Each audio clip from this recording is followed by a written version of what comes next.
新德加加邀请国保级的立雷电师傅去新德加加教受刑人安怎做立雷电的技术品，而且佫举办一场遵照鼓励拜师仪式，予新德加加内面的学员拜师学传统工艺。蔡瑜老师。 依照鼓励向老师献芹菜、献红豆，代表会骨力勤俭。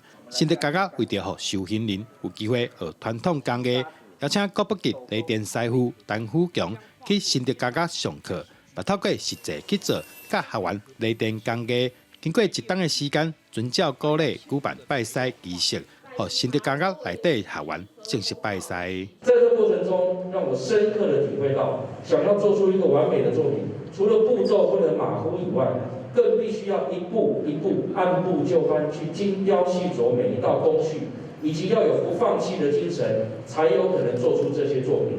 新德加加内底受刑人，有人经过一冬的学习，即马已经会当做出手工有路的雷电艺术品。有这个机会，你们呢就要好好的学啊，然后有问题就要问，不然你不问，人家不知道你的问题在哪里。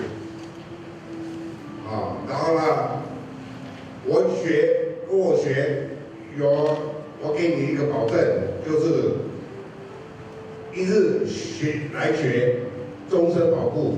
他可以去学习一些传统的技艺。那目前在传统的这些技艺啊，在外面学习的人不是太多。那我们可以用受刑人他很长的刑期在里面，那这些传统的工艺师进来教授他们。那当然也是把这些社会上濒临失传的传统工艺啊，能够在监狱保留跟生根。对完全未晓到即马愈做愈熟手，一年的时间竟然有一款成果。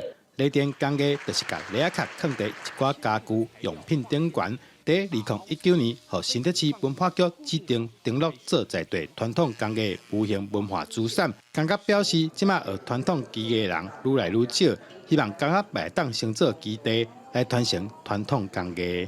记者杜君和，新德报道。